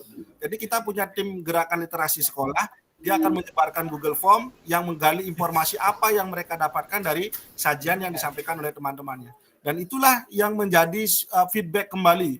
Kira-kira kegiatan ini bagaimana, gitu, respon terhadap kegiatan ini bagaimana, respon dari murid seperti apa. Itu yang menjadi feedback juga dari program sekolah. Jadi kita di guru, kita punya visi sendiri, tetapi tetap kita harus bisa mengembangkan visi sekolah dan mengintegrasikan visi diri sendiri ke dalam visi sekolah. Seperti itu Bapak Ibu. Oke, baik. Terima kasih Bapak Dwi. Mungkin nanti bisa kita tiru ya, atau enggak kita ATM ya Bapak ya. Terima kasih atas ceritanya Bapak, sudah menginspirasi kami semua di sini. Oke, selanjutnya tadi ada 2 orang yang raise hand, Bapak Ibu semua. Yang pertama ada Pak Radit. Pak Radit, halo Pak Radit. Halo Pak Radit. Oke, mungkin dari selanjutnya Bu Sumarni ya, Sumarni. Anas, halo Ibu Sumarni. Halo Ibu Sumarni. Oke, ini ada lagi satu Ibu Ana. Ana Sumarlina. Halo Ibu Ana Sumarlina. Mungkin bisa dibuka voice-nya Ibu Ana.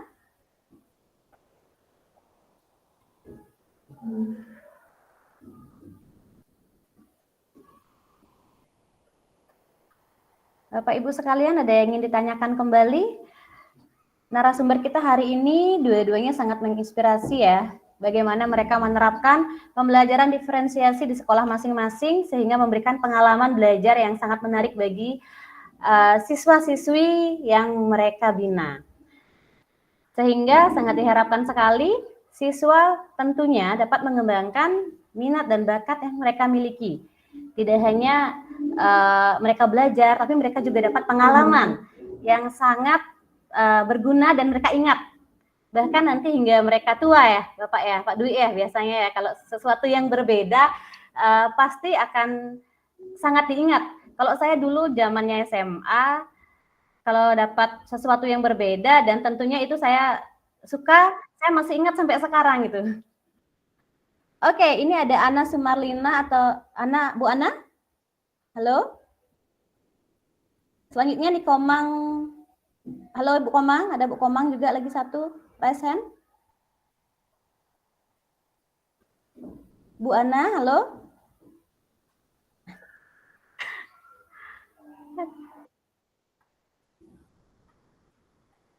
Oke, adakah yang ingin bertanya lagi Bapak Ibu?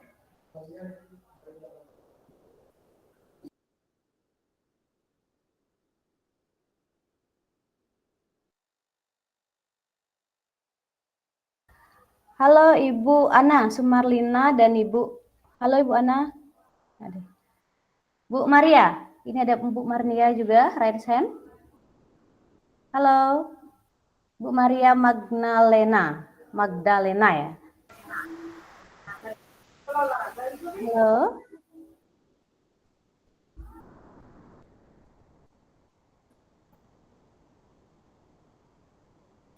Oke Pak Radit. Oke silahkan Pak Radit.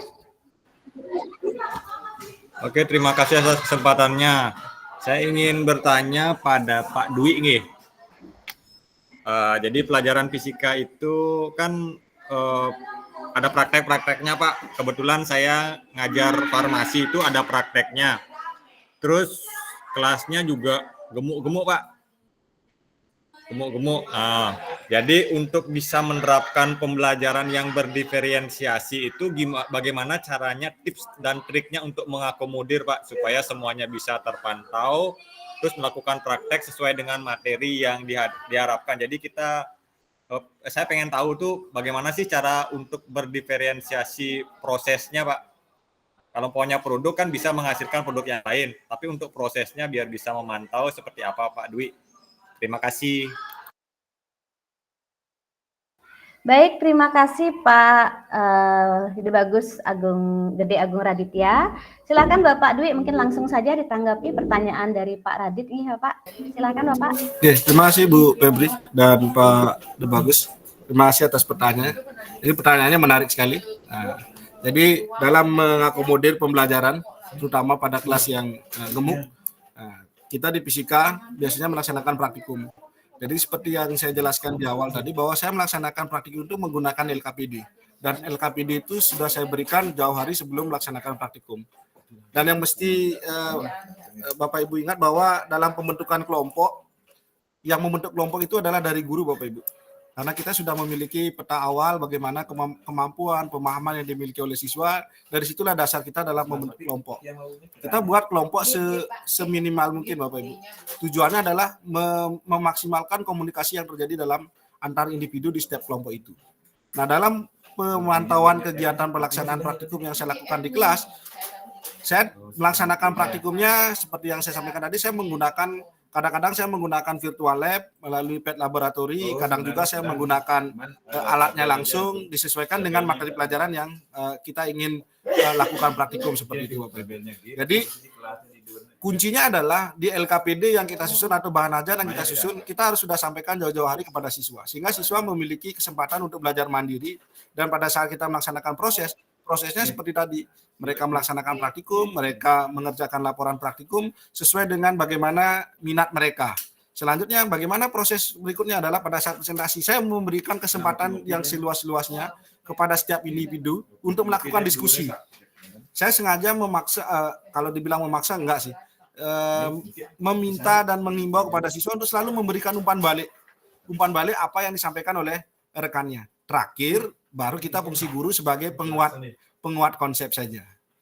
Kesimpulan tetap juga kita arahkan pada proses dari siswa itu sendiri.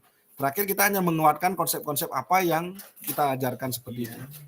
Mungkin itu yang bisa saya berikan kepada Pak Ide Bagus.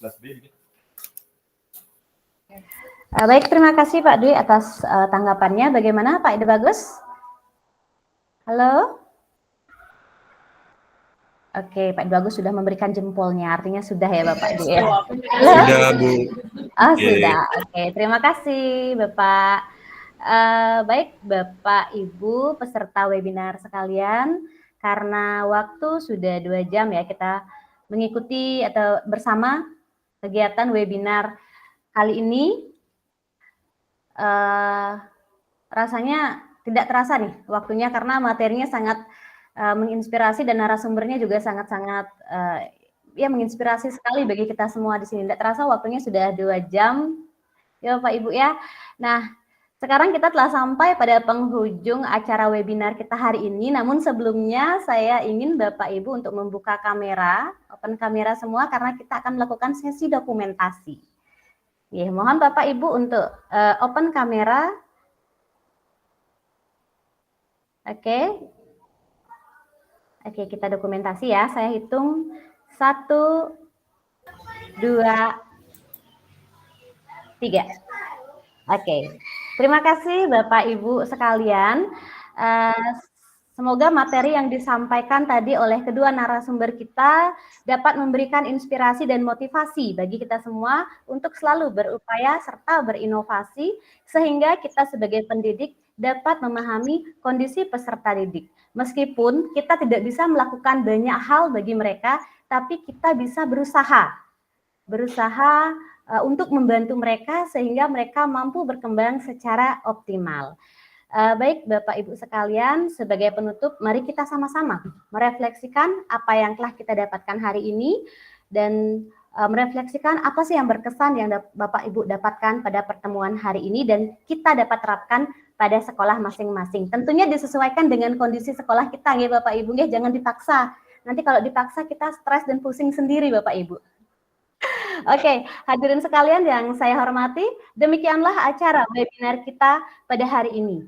Saya ucapkan terima kasih yang sebesar-besarnya kepada seluruh pihak yang sudah membantu kegiatan ini, utamanya kepada kedua narasumber kita, Bapak Dwi Juliarta beserta Bapak Faris yang sudah meluangkan waktunya untuk berbagi praktek baik kepada kami, memberikan berbagai macam ide yang nantinya bisa diterapkan di sekolah kami.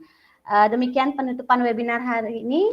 Atas perhatiannya saya ucapkan terima kasih. Om Santi Santi Santi Om. Wassalamualaikum warahmatullahi wabarakatuh. Bapak Ibu sekalian, ingat Assalamualaikum warahmatullahi wabarakatuh. Telegram ya untuk penerbitan sertifikatnya. Kita tunggu berbagi praktik berikutnya. Baik, kami tunggu joinannya Bapak Ibu untuk Terima kasih Ibu. Terima kasih atas perhatiannya Bapak Ibu semua. Sama-sama. Dipersilahkan untuk melaksanakan aktivitasnya kembali Bapak Ibu. Salam kenal dan salam hangat kami dari Bali Bapak Ibu semuanya.